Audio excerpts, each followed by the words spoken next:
Hello friends, again welcome to Appus vlogs. അപ്പോൾ ഞാനിന്ന് നല്ലൊരു അടിപൊളി ടിപ്പുമായിട്ടാണ് വന്നിട്ടുള്ളത്. നമ്മൾ ഏറ്റവും കൂടുതൽ പ്രോബ്ലം അനുഭവിക്കുന്നത് നമ്മുടെ ബെഡ്റൂമിൽ ഒരു പ്രോബ്ലം എന്ന് വെച്ച് കഴിഞ്ഞാൽ നമ്മളെ ബെഡിൻ്റെ കാര്യത്തിലാണ്. നമ്മൾ സ്ഥിരമായിട്ട് ബെഡ് ഇങ്ങനെ മാറ്റി ചേഞ്ച് ഒന്നും ചെയ്യാറില്ല. അപ്പോൾ അത് കുറേ നാളൊക്കെ കൂടുമ്പോൾ മുഷിയാനൊക്കെ സാധ്യതയുണ്ട്. അപ്പോൾ ആ മുഷിഞ്ഞ ബെഡിനെ പുതുമയുള്ളതാക്കി മാറ്റാനുള്ള നല്ലൊരു സൊല്യൂഷനായിട്ടാണ് ഞാൻ ഇന്ന് വന്നിട്ടുള്ളത്. അതിനു മുമ്പ് ആദ്യമായിട്ടാണ് എൻ്റെ ചാനൽ കാണുന്നതെങ്കിൽ ഒന്ന് സബ്സ്ക്രൈബ് ചെയ്യാൻ മറക്കല്ലേ. തൊട്ടപ്പുറത്തുള്ള കുഞ്ഞു ബെല്ലൈക്കൺ കൂടി ഒന്ന് പ്രസ് ചെയ്തിട്ട് അതിൽ ഓൾ എന്ന ഓപ്ഷൻ കൂടി ക്ലിക്ക് ചെയ്യാം. അപ്പോൾ ഞാൻ ഇനേബിൾ ചെയ്യുന്ന എല്ലാ വീഡിയോസും നിങ്ങൾക്ക് നോട്ടിഫിക്കേഷനായിട്ട് വരുന്നതായിരിക്കും.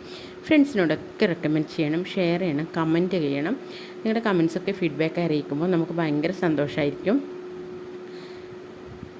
അപ്പോൾ നമ്മുടെ ബെഡ്റൂമിലുള്ള ഏറ്റവും വലിയ പ്രോബ്ലം ആയിട്ടുള്ള നമ്മുടെ ബെഡിന് നമുക്ക് എങ്ങനെ പുതുമയുള്ള രീതിയിൽ കൊണ്ടുവരാമെന്നുള്ളത് നമുക്ക് വീഡിയോയിലോട്ട് പോവാം. അപ്പോൾ ആദ്യം തന്നെ ഇപ്പോൾ നമ്മൾ ബെഡൊക്കെ ഇങ്ങനെ നമ്മുടെ വീട്ടിൽ ചെറിയ കുട്ടികളൊക്കെ ഉണ്ടെങ്കിൽ അവർ എത്ര നമ്മൾ കെയർ ചെയ്ത് കഴിഞ്ഞാലും നമ്മുടെ ബെഡിലൊക്കെ ഇടയ്ക്ക് മൂത്രമൊക്കെ ആവാൻ സാധ്യതയുണ്ട്.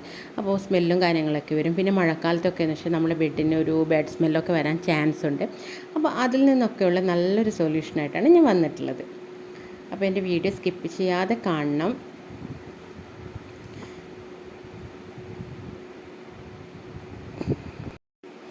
അപ്പോൾ ബെഡ് ഇപ്പോൾ ഇങ്ങനെ കാണുന്ന ബെഡ് എന്ന് വെച്ചാൽ നമുക്കിതിനെ ഒന്ന് പുതുമയുള്ളതാക്കിയിട്ട് മാറ്റിയെടുക്കാം. അതിന് വേണ്ടിയിട്ട് ഞാൻ എന്തൊക്കെയാണ് ചെയ്യുന്നതെന്ന് നമുക്ക് നോക്കാം. നമ്മുടെ വീട്ടിൽ തന്നെ നമ്മൾ ഉപയോഗിക്കുന്ന 2 സാധനങ്ങൾ കൊണ്ടാണ് ഞാനിതൊന്ന് ക്ലീൻ ചെയ്തെടുക്കുന്നത്. അങ്ങനെ വലിയ ബുദ്ധിമുട്ടുള്ള കാര്യമൊന്നും അല്ല, നമുക്ക് എളുപ്പത്തിൽ ചെയ്യാൻ പറ്റുന്നതാണ്. നമുക്കിപ്പോൾ മഴക്കാലത്തൊക്കെ എന്ന് വെച്ചാൽ നമുക്ക് ബെഡിന് ഇപ്പോൾ കുട്ടികളൊക്കെ മൂത്രമൊക്കെ നമുക്ക് ബെഡൊന്നും പുറത്ത് കൊണ്ടുപോയിട്ട് ഇടാൻ പറ്റില്ല.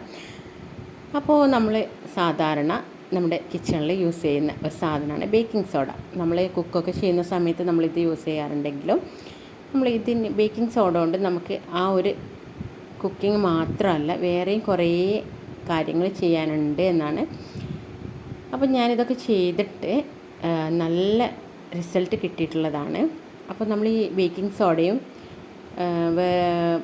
പൗഡറും നമ്മുടെ ടാൽക്കം പൗഡറും ഉപയോഗിച്ചിട്ടാണ് ഞാൻ ഈ ബെഡൊക്കെ ക്ലീൻ ചെയ്യാൻ വേണ്ടിയിട്ട് പോകുന്നത്.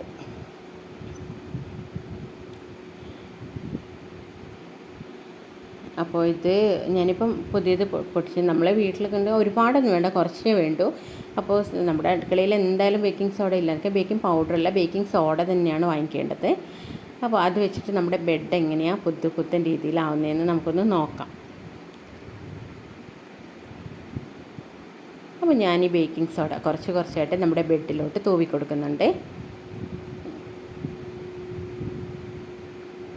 അപ്പോൾ നമ്മുടെ ബെഡിലുണ്ടാകുന്ന അണുക്കൾ, ആ ബാഡ് സ്മെല്ല്, പിന്നെന്ന് വെച്ചാൽ ഒരു മുഷിച്ചലൊക്കെ ഉണ്ടാവില്ല ബെഡിൽ, എന്തായാലും കുറേ നാളൊക്കെ കൂടുമ്പോൾ നമ്മുടെ ബെഡ് മുഷിയാൻ സാധ്യതയുണ്ട്. അപ്പോൾ ആ മുഷിച്ചലും കാര്യങ്ങളൊക്കെ ഇതിൽ നിന്ന് പോയി കിട്ടാൻ വേണ്ടിയിട്ടാണ് നമ്മൾ ഈ ബേക്കിംഗ് സോഡ ഉപയോഗിക്കുന്നത്. ബേക്കിംഗ് സോഡ ഉപയോഗിച്ച് കഴിഞ്ഞാൽ ബെഡിന് എന്തെങ്കിലും സംഭവിക്കുന്നുള്ള പേടിയൊന്നും വേണ്ട. ഞാനിത് പരീക്ഷിച്ച് അറിഞ്ഞിട്ടുള്ള കാര്യമാണ്, ഒന്നും സംഭവിക്കില്ല, നല്ല രീതിയിൽ തന്നെ ഉണ്ടാവുന്നതായിരിക്കും. ഇനി അടുത്തതായിട്ടുള്ളതെന്ന് വെച്ചാൽ നമ്മുടെ വീട്ടിൽ നമ്മൾ തന്നെ സ്ഥിരമായിട്ട് യൂസ് ചെയ്യുന്ന ഒരു സാധനം കൂടിയാണ് നമ്മുടെ ടാൽക്കം പൗഡർ ഉണ്ടല്ലോ. ഇപ്പം ഞാനിവിടെ ബേബി പൗഡറാണ് എടുത്തിട്ടുള്ളത്. എന്ന് വെച്ചാൽ നമുക്ക് ബേബി പൗഡർ അങ്ങനെ നമ്മൾ കൂടുതലായിട്ടൊന്നും യൂസ് ചെയ്യാത്ത സാധനമാണല്ലോ, ബേബീസിനൊന്നും യൂസ് ചെയ്യാൻ പാടില്ല എന്നാണ് ഡോക്ടേഴ്സൊക്കെ പറയുന്നത്. അപ്പോൾ നമ്മളെ വീട്ടിൽ ഇത് കുറേ ഉണ്ടാവുമല്ലോ, അപ്പോൾ ഞാൻ അതെടുത്തിട്ടാണ് ചെയ്യുന്നത്. അപ്പോൾ നമ്മൾ അതും കൂടി ഇങ്ങനെ ബെഡിൽ, ഇതെന്ന് വെച്ചാൽ നല്ല സ്മെല്ലിന് വേണ്ടിയിട്ടും പിന്നെ നമ്മുടെ ഇതൊക്കെ ഇങ്ങനെ തൂവിയിട്ട് ഒന്ന് ജസ്റ്റ് ഒന്നിങ്ങനെ എടുക്കുകയാണെങ്കിൽ നല്ലൊരു റിസൾട്ട് തന്നെ കിട്ടും. അതിന് വേണ്ടിയിട്ടാണ്. അപ്പോൾ ബേക്കിംഗ് സോഡ മാത്രമല്ല, അതിൻ്റെ കൂടെ പൗഡറും കൂടി ഇങ്ങനെ ഇട്ട് കൊടുക്കണം. എന്നിട്ട് അത് നന്നായിട്ട് നമുക്കൊന്ന് ബെഡ് നിറയെ ക്ലീൻ ചെയ്തെടുക്കാം. എല്ലാ ഭാഗത്തും എത്തുന്ന തരത്തിൽ ക്ലീൻ ചെയ്തെടുക്കുന്നുണ്ട് ഞാനിപ്പോൾ.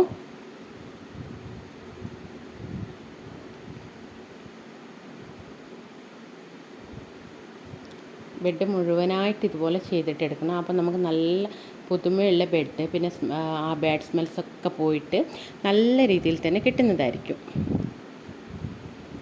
ഇനി നമുക്കിത് മൊത്തത്തിലൊന്ന് കുടഞ്ഞ് കളഞ്ഞിട്ട് നോക്കാം.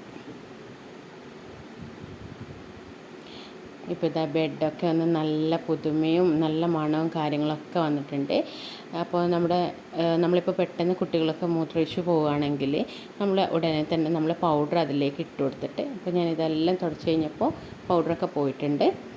അപ്പോൾ കുട്ടികളൊക്കെ മൂത്രമൊഴിച്ച് കഴിഞ്ഞാൽ നമ്മൾ ഇതിലോട്ട് പെട്ടെന്ന് തന്നെ നമുക്ക് വേറൊന്നും ചെയ്യാനില്ല, നമുക്ക് വെള്ളമൊന്നും അങ്ങനെ ഒഴിച്ചിട്ട് ബെഡൊന്നും കഴുകാൻ പറ്റില്ലല്ലോ.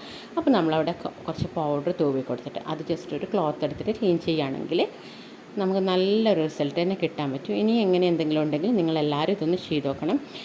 അപ്പോൾ ആദ്യമായിട്ടാണ് എൻ്റെ ചാനൽ കാണുന്നതെങ്കിൽ സബ്സ്ക്രൈബ് ചെയ്യാൻ മറക്കരുത്. ഇടയ്ക്കൊക്കെ ചുമ്മാ ഇത് കാണുന്ന സമയത്ത് ലൈക്ക് ബട്ടണൊക്കെ ഒന്ന് പ്രസ് ചെയ്ത് കൊടുക്കുക. പിന്നെ കമൻസൊക്കെ ഫീഡ്ബാക്കായിട്ട് അറിയിക്കുക.